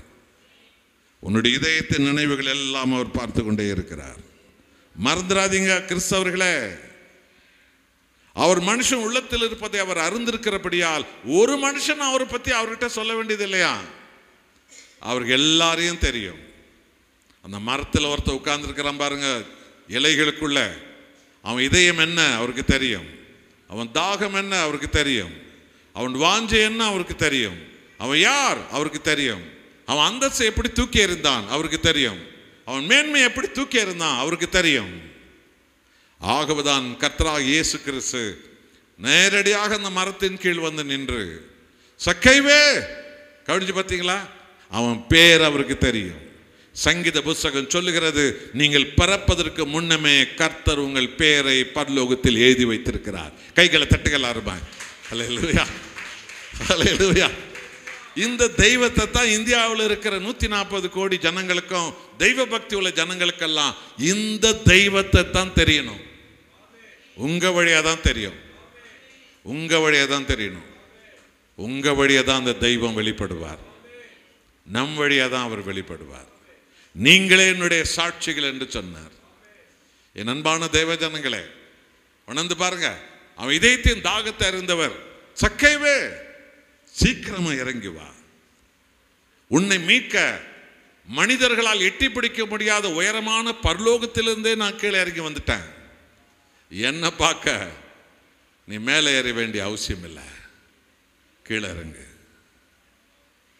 உன் பெருமையிலிருந்து கீழே இறங்கு. சுயத்திலிருந்து கீழே இறங்கு. உன்னை மேன்மையா நினைக்கிறல்ல, அதை விட்டு கீழே இறங்கு. உன்னை தாழ்த்து. நான் உன் வீட்டில் வந்து தங்க வேண்டும். கைகளை தட்டி கர்த்தருக்கு நாம் நன்றி சொல்றோம். உங்களை தாழ்த்துகள், உங்களை தாழ்த்துகள், உங்களை தாழ்த்துகள், உங்களை தாழ்த்துகள், உங்களை தாழ்த்துகள். தேவனுக்கு முன்பு நாம் ஒரு மண், நாம் ஒரு தூசி, நாம் ஒரு சொட்டு தண்ணீர் தான். ஒரே ஒரு சொட்டு தண்ணீர் தான் நமது வாழ்க்கை. ஒரு தகப்பனுடைய ஒரு சொட்டு ரத்தம் தான் நாம் எல்லாருமா. தேவனுக்கு முன்பு நாம் எல்லோரும் என்ன என்று உங்களுக்கு புரியுதா? சர்வ வல்லமுள்ள கடவுளுக்கு முன்பு மனிதன் யார் என்று தெரிகிறதா? அவன் தன்னை பெரிய அதிபதியாய், பெரிய ராஜாவாய், பெரிய அதுவாய் இதுவாய் எல்லாம் நினைத்துக் கொள்ளலாம். ஆனால் அவன் பிறப்பு என்ன என்று தேவனுக்கு தெரியும். ஒரு சொட்டு ரத்தம், அவ்வளவுதான். உணர்ந்து பாருங்க. இதைதான் மனுஷன் என்றைக்குமே சிந்திக்கணும். அப்பொழுதுதான் தேவனுக்கு முன்பு அவன் சாஷ்டாங்கமாக தன்னை தாழ்த்துவான். அவனுடைய வீட்டுக்கு இயேசு வருவான். ஆண்டவராக இயேசுவே என் வீட்டுக்கு வாரும் சொல்லுங்க எல்லாரும் சத்தமாக. நல்லது. உங்களை நீங்கள் தாழ்த்த தாழ்த்த கர்த்தர் உங்கள் வீட்டுக்கு வருவார். நீங்க முழங்கால் போட போட இயேசு உங்கள் வீட்டுக்கு வருவார். நீங்க முழங்கால் போட்டு முழங்கால் போட்டு முழங்கால் போட்டு கேட்க கேட்க கர்த்தர் உங்கள் வீட்டுக்கு வருவார். இந்த நாள் முதல் இந்த அடையாளத்தை, இந்த அற்புதத்தை உங்கள் வீட்டிலே நீங்கள் கண்டே தீர வேண்டும். நீங்கள் அதை காண்பீர்கள். அவர் உங்கள் வீடுகளில், நமது வீடுகளில் அவர் உலாவுகிற தேவனாயிருப்பார். அவர் வாழுகிற தேவனாயிருப்பார். இயேசுவின் நாமத்தில் அப்படியே அது நடக்க போகிறது. அல்லேலூயா. நல்லது. ஆண்டவராய் இயேசு நம்முடைய வீட்டுக்கு வரும்போது விசேஷித்த அடையாளங்கள் நடைபெறும். இயேசு நம் வீட்டுக்கு வரும்போது விசேஷித்த அடையாளங்கள் நம்முடைய வீட்டில் ஆரம்பமாகிவிடும். ஒன்று, சக்கை வீட்டுக்கு இயேசு போய் செய்த முதல் காரியம், லூக்கா 19ஆம் அதிகாரம் 9வது வசனம், இந்த வீட்டுக்கு இன்றைக்கு ரட்சிப்பு வந்தது, அதுக்காகத்தான் நான் உன் வீட்டுக்கு வரணும்னு சொன்னார் இயேசு. கைகளை தட்டுகள் அருமாய் கவனிச்சு பார்த்தீங்களா? ஆண்டவர் உங்க வீட்டுக்கு வரும்போது உங்க வீட்டில் ரட்சிப்பு ஆரம்பமாகிவிடும். உன் புருஷன் ரட்சிக்கப்படுவான், உன் மனைவி ரட்சிக்கப்படுவா, உன் பையன் ரட்சிக்கப்படுவான், உன் பொண்ணு ரட்சிக்கப்படுவா, உன் மாமனார் மாமியார் சொந்த பந்தம் மாமா மச்சா அத்தை சித்தப்பா பெரியப்பா எல்லாம் உங்க வீட்டுக்கு வந்து ரட்சிக்கப்பட்டுருவாங்க. வழி தப்பி போனவங்க கூட ரொம்ப போராடாதீங்க, சோர்ந்து போயிடுவீங்க. கர்த்தர் இயேசுவை வீட்டுக்கு கூப்பிடுங்க. அவன் வழி தப்பி போன அத்தனை பேரையும் கர்த்தர் தொட ஆரம்பித்து விடுவார். விசுவாசிக்கிறவங்க அல்லேலூயா சொல்லுங்க. இயேசு உன் வீட்டுக்கு வரும்போது முதலாவது உன் வீடு ரட்சிக்கப்படும். ஹல்லேலூயா. இரண்டாவதாக இயேசு உன் வீட்டுக்கு வரும்போது உன் வீட்டின் பாவங்கள் எல்லாம் வீட்டை விட்டு ஓடி போய்விடும். மார்க் 2ஆம் அதிகாரம் முதல் 10 வசனம். 4 பேர் ஒரு திமிர்வாதக்காரனை இயேசுவிடத்தில் கொண்டு வர தூக்கி வந்தார்கள். அந்த வீடு முழுவதும் கூட்டம், திரும்பி போக தயாராயில்லை. வீட்டுக்கு மேலே ஏறி ஓட்டை திறந்து அந்த திமிர்வாதக்காரனை அப்படியே கட்டிலோடு கர்த்தர் இயேசுக்கு முன்பு கொண்டு வந்து வைத்தார்கள். இயேசு அவர்கள் விசுவாசத்தை பார்த்தார். அவங்க என்ன பாட்டா பாடிட்டு இருந்தாங்க? வீட்டு மேல பாட்டு பாடினாங்களா? கை தட்டினாங்களா? என்ன பண்ணாங்க? செயல்பட்டார்கள். ஒருவனை கிறிஸ்துவிடத்தில் நான் கொண்டு வருவேன். இதுதான் விசுவாசம். கைகளை தட்டுகள் எல்லாருமே உணர்ந்து பாருங்க. செயல்படுவது. ஒரு ஆத்மாவை இயேசுவிடத்தில் நான் கொண்டு வருவேன். இதுதான் அந்த விசுவாசத்தின் செயல். இயேசு அவர்கள் விசுவாசத்தை பார்த்து, உன் பாவங்கள் மன்னிக்கப்பட்டது, நீ எழுந்து நடந்து போய் என்றார். விசுவாசிக்கிறவர்கள் அல்லேலூயா சொல்லுங்கள். கர்த்தராகிய இயேசு உன் வீட்டுக்கு வரும்போது உன் வீட்டில் இருக்கிற சகல பாவங்களை நீக்கப்படும். உன் வீட்டில் இருக்கிற பாவமான பொருளெல்லாம் வீட்டை விட்டு வெளியே போயிடும். உங்கள் வீடு ஒரு ஜெப வீடாய் துதி வீடாய் மாறும்போது உங்கள் வீட்டில் பாவமான ஒரு பொருள் இருக்காது. உங்கள் வீட்டில் பாவமான ஒரு அநியாயம் இருக்காது. எல்லாம் வீட்டை விட்டு வெளியே போய்விடும். அல்லேலூயா, அல்லேலூயா. மூன்றாவதாக இயேசு உன் வீட்டுக்கு வரும்போது அற்புதம் ஆரம்பமாய்விடும். நீங்கள் ஜெபிக்க ஜெபிக்க ஜெபிக்க கர்த்தர் அற்புதங்களை செய்வார். யோவான் 2ஆம் அதிகாரம் முதல் 11 வசனம். கானா ஒரு கல்யாண வீட்டில் போய் இயேசு முதல் அற்புதத்தை ஆரம்பித்தார். அல்லேலூயா சொல்லுங்க எல்லாருமே. அந்த அற்புதத்தை அவர் செய்வதற்கு அவர்களுக்கு சொல்லப்பட்டது, அவர் சொல்லுவதை செய்யுங்கள். ஆண்டவர் இயேசு சொல்லுவதை கணவன் செய்யும் போது, மனைவி செய்யும் போது, பிள்ளைகள் செய்யும் போது, ஆண்டவர் இயேசு சொல்லுவதை ஒரு குடும்பம் செய்ய ஆரம்பிக்கும் போது உன் வீட்டில் கர்த்தர் அற்புதங்களை ஆரம்பிப்பார். அற்புதத்தை தேடி எங்கே மலைக்கு போவாத, அற்புதத்தை தேடி எந்த மைதானத்துக்கு போவாத, அற்புதத்தை தேடி எந்த ஊருக்கு போய் நிற்காத, அற்புதரை உன் வீட்டில் தேடு. அற்புதம் உங்கள் வீட்டை தேடி வரும். கைகளை தட்டி கர்த்தருக்கு நாம் நன்றி செலுத்துவோம். அல்லேலூயா. இயேசு உன் வீட்டுக்கு வரும்போது முதலாவது ரட்சிப்பு, இரண்டாவது பாவ மன்னிப்பு, பூரண சுகம் உங்களுக்கு கிடைக்கும். மூன்றாவது கர்த்தர் இயேசு வீட்டுக்கு வரும்போது அற்புதம் ஆரம்பமாகிவிடும். நீங்கள் என்னமெல்லாம் ஜெபித்தீர்களோ அதெல்லாம் கர்த்தர் உன் வீட்டுக்குள்ளே நிறைவேற்றி காட்டுவார். நாலாவது, கர்த்தர் இயேசு உன் வீட்டுக்கு வரும்போது பரிசுத்தாவின் அபிஷேகம் உன் வீட்டை நிரப்பிக்கொள்ளும். அப்போஸ்தலர் 1ஆம் அதிகாரம் 13லிருந்து 15 வரைக்கும் எருசலேமில் அந்த மாடி வீட்டில் 120 பேர் கூடியிருந்தார்கள்.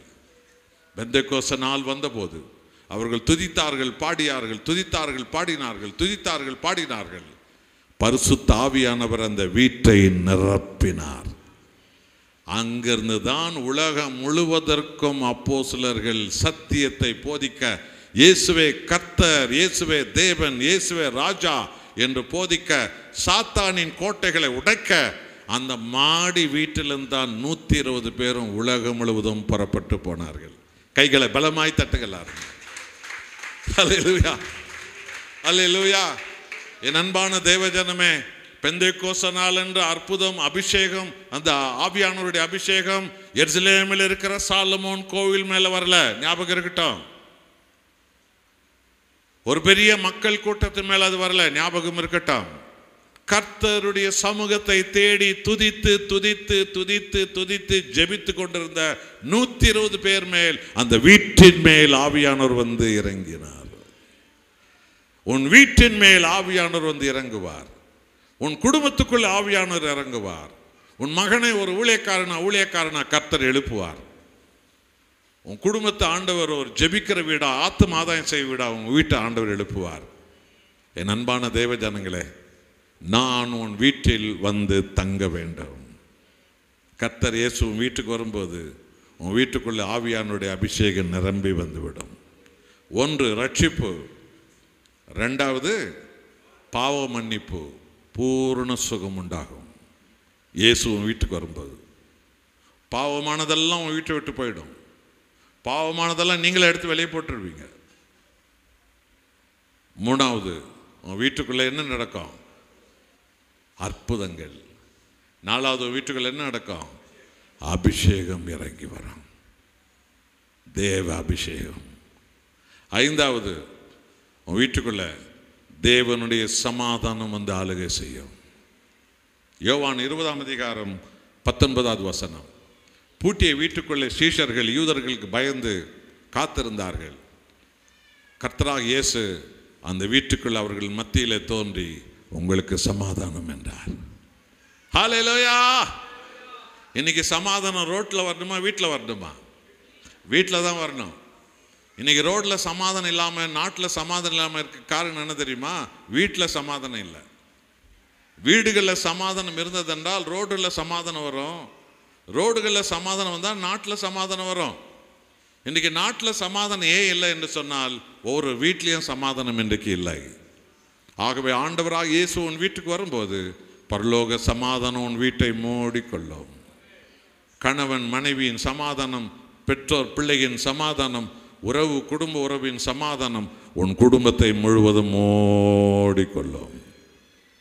என் அன்பான தேவ ஜனங்களே, அந்த சமாதானத்தின் ஜனங்களாய் நீங்கள் நடப்பீர்கள். ஒப்பு கொடுப்போமா? ஆண்டவராக இயேசுவே என் வீட்டுக்கு இறங்கி வாரும். எல்லாருமா எழுந்து நிற்போம். கர்த்தராக இயேசுவே என் வீட்டுக்கு வாரும். நீங்க வர்ற வரைக்கும் உங்களை விட மாட்டேன், அப்பா நீங்க வந்தே தீரணும், இப்படிதான் நீங்க அடம் பிடிக்கணும். இவங்க தொல்லை எனக்கு தாங்க முடியலப்பா, உன் வீட்டுக்கு நான் வந்துடுறேன் வா அப்படின்னு சொல்லுவார் அப்பா. உன் தொல்லை தாங்கல முடியல மகளே, தொல்லை தாங்க முடியல மகனே, நான் உன் வீட்டுக்கு வரேன் வா, உன் வீட்டுக்கு நான் வர்றேன், உன்னோடு நான் இருக்க போறேன் வா. ஆம், தேவன் உன் தொல்லை தாங்காம உன் வீட்டுக்கு அவர் வந்துடுவாரு. கண்களை மூடுவோம், கரங்களை உயர்த்துவோம்.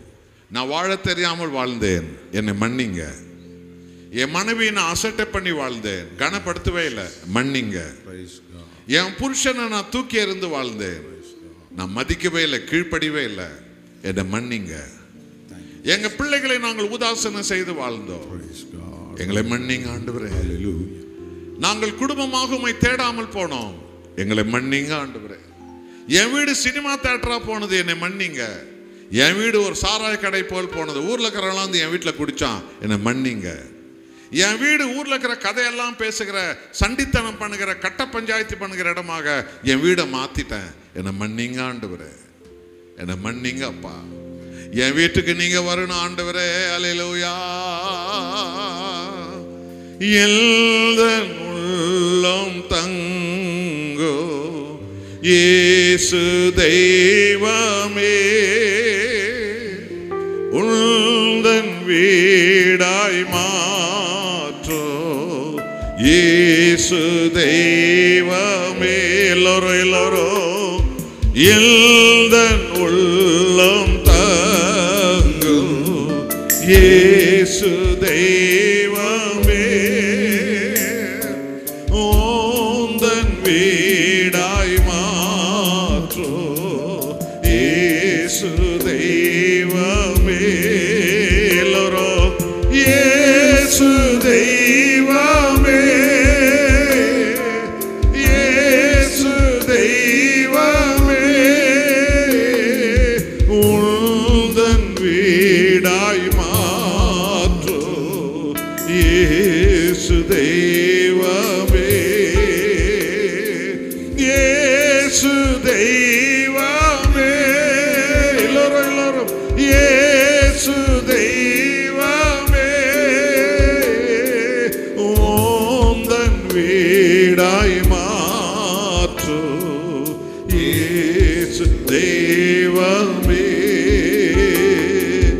இனி நான் அல்ல நீரே இயேசு தெய்வமே.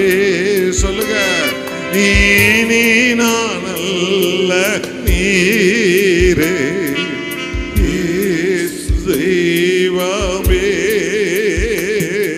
இயேசு தெய்வமே,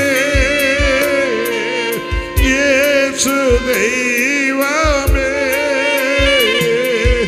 உந்தன் வீடாய் மாற்றோ இயேசு தெய்வமே.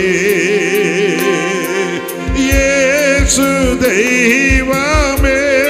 கைகளை தட்டி கர்த்தருக்கு நன்றி செலுத்துங்க. தெய்வமே, உந்தன் வீடாய் மாற்றோ இயேசு தெய்வமே.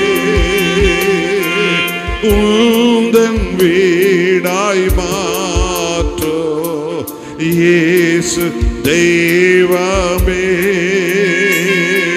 இயேசு தெய்வமே. தேவனே, இயேசு தெய்வமே. உந்தன் வீடாய் மாற்றோ இயேசு தெய்வமே. உந்தன் வீடாய் மாற்றோ இயேசு தெய்வமே. உந்தன் வீடாய் மாற்றோ இயேசு தெய்வமே. உந்தன் வீடாய் மாற்றோ இயேசு தெய்வமே. எல்லோரும் கைகளை உயர்த்தி அல்லேலூயா,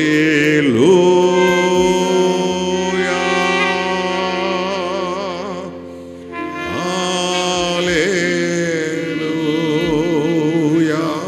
உமக்கு கோடி நன்றி அப்பா, உமக்கு கோடி ஆராதனை அப்பா, உமக்கு கோடி ஸ்தோத்திரம் அப்பா, உமக்கு கோடி புகழ் அப்பா, உமக்கு கோடி கோடி கோடி கோடி ஸ்துதி அப்பா. உம் பாதத்தில் எங்களை தாழ்த்துகிறோம். உம் பாதத்தில் அகப்பே சபையை தாழ்த்துகிறோம். உம் பாதத்தில் இங்கு வந்த ஜனத்தை தாழ்த்துகிறோம். உம் பாதத்தில் அகப்பே ஊழிய சபை போதகரை தாழ்த்துகிறோம். உம் பாதத்தில் எல்லா ஊழியர்களை தாழ்த்துகிறோம். உம் பாதத்தில் எல்லா கிறிஸ்தவ குடும்பங்களை தாழ்த்துகிறோம். உம்முடைய பாதத்தில் எங்கள் மனைவி பிள்ளைகளை தாழ்த்துகிறோம். உம்முடைய பாதத்தில் எங்கள் தலைமுறைகளை தாழ்த்துகிறோம். உம்முடைய காலின் கீழே எங்களை முழுவதுமாக அர்ப்பணிக்கிறோம். மகிமைப்படுவீராக, மகிமைப்படுவீராக. ஒவ்வொரு புருஷனையும் சந்திப்பீராக, ஒவ்வொரு மனைவியும் சந்திப்பீர், ஒவ்வொரு பிள்ளைகளையும் சந்திப்பீராக, ஒவ்வொரு குடும்பத்தையும் சந்திப்பீராக. நான் உன் வீட்டில் வந்து தங்க வேண்டும், நான் உன் வீட்டில் வந்து தங்க வேண்டும், நான் உன் வீட்டில் வந்து தங்க வேண்டும். கர்த்தராகிய இயேசுவே, நீங்க இல்லாம இனிமே அக்கிரமம் உள்ள இந்த உலகத்துல நாங்க வாழவே முடியாதப்பா. பாவம் உள்ள இந்த உலகத்துல துன்மார்க்கர்கள் பெருகி இருக்கிற இந்த காலத்துல நீங்க இல்லாம இனிமே நாங்க வாழவே முடியாது. ஒரு வீட்டுக்கும் இறங்கி வாரும் தேவனே, ஒரு வீட்டுக்கும் இறங்கி வாங்கப்பா. வாழ தெரியாம வாழ்ந்து கொண்டிருக்கிற குடும்பங்களை வாழ வைக்க வாருமப்பா. ஆண்டவர், எத்தனையோ குடும்பங்கள் உடைந்திருக்கிறது, எத்தனையோ குடும்பங்கள் பிரிந்திருக்கிறது, எத்தனையோ குடும்பங்கள் சிதறி கொண்டிருக்கிறது. பெற்றோர் ஒரு கதி, பிள்ளைகள் ஒரு கதியாக எத்தனையோ குடும்பங்கள் இருக்கிறார்கள். தேவனே, முழு குடும்பத்தையும் ரட்சிக்க ஒன்று சேர்க்க கர்த்தாவே, குடும்பங்களின் எஜமானனே, ஒரு வீட்டுக்கும் இறங்கி வாரும். இந்த 2 நாட்களும் காலையும் மாலையுமாய் பங்கேற்ற அத்தனை குடும்பங்களையும் கர்த்தராகிய இயேசுவே உம்முடைய பாதத்தில் நாங்கள் தாழ்த்துகிறோம். அகப்பே வர்ஷிப் சென்டர் வழியாக ஐக்கியம் கட்ட இந்த நாட்டிலோ வெளிநாட்டிலோ எங்கெங்கெல்லாம் இருக்கிற பிள்ளைகளை, குடும்பங்களை உம்முடைய பாதத்தில் நாங்கள் தாழ்த்துகிறோம். இந்த ஆன்லைன் வழியாக இந்த ஆராதனை நிகழ்ச்சிகளை பார்த்து கொண்டிருக்கிற அத்தனை ஜாதி மத இன பேதமின்றி எல்லா குடும்பங்களையும் தேவனே உம்முடைய பாதத்தில் நாங்கள் தாழ்த்துகிறோம். குடும்பங்களை உண்டாக்கிய தேவனே, அந்த வீட்டுக்குள் நான் வாழ வருவேன் என்று சொன்னவரே, எங்க வீட்டுக்கு நீங்கள் இறங்கி வாரும். ஒவ்வொரு வீட்டுக்கு நீங்கள் இறங்கி வருகிறதற்காய் ஸ்தோத்திரம். கைகளை தட்டுங்க எல்லாரும். பிள்ளைகள் எல்லாரும் ஆண்டவரை கூப்பிடுங்க. அப்பா எங்க வீட்டுக்கு வாங்க, எங்க அம்மாவை மாத்த வாங்க, எங்க அப்பாவை மாத்த வாங்க, எங்க அண்ணன் தம்பி மாத்த வாங்க, எங்க வீட்டுக்கு வாங்க. இயேசு சாமி எங்க வீட்டுக்கு வாங்க. துதி கன மகிமை மாட்சிமை புகழ் ஆராதனை எல்லாம் தகப்பனே உமக்கே தருகிறோம். எங்கள் உடலில் உயிருள்ளவரை, எங்க உள்ளத்தில் மூச்சுள்ளவரை, கர்த்தராகிய இயேசு கிறிஸ்துவே, உம் பாதத்தையே நாங்கள் பணிவோம். உம்முடைய சத்தியத்திலே நாங்கள் நடப்போம். உமது பரிசுத்த நாமத்தை எங்கும் உயர்த்துவோம். உம்முடைய பரிசுத்த இரத்தத்தால் உருவாக்கப்பட்ட உம்முடைய பரிசுத்த சபை எனும் உமது ராஜ்யத்தை இந்தியா முழுவதும் உலகம் முழுவதும் நாங்கள் எழுப்புவோம். மகிமைப்படுவீராக. அற்புதங்கள், அடையாளங்கள், ரட்சிப்பு, ஆசீர்வாதம், விடுதலை, சுகபலன் இந்த குடும்பங்களில் இயேசுவின் நாமத்தில் இன்று முதல் ஆரம்பமாவதாக. இயேசுவின் நாமத்தில் பிதாவே, ஆமென். और பலத்த கைகளை தட்டி கர்த்தருக்கு எல்லாரும் நன்றி செலுத்துங்க. கர்த்தர் ஆசீர்வதிப்பார். Thank you.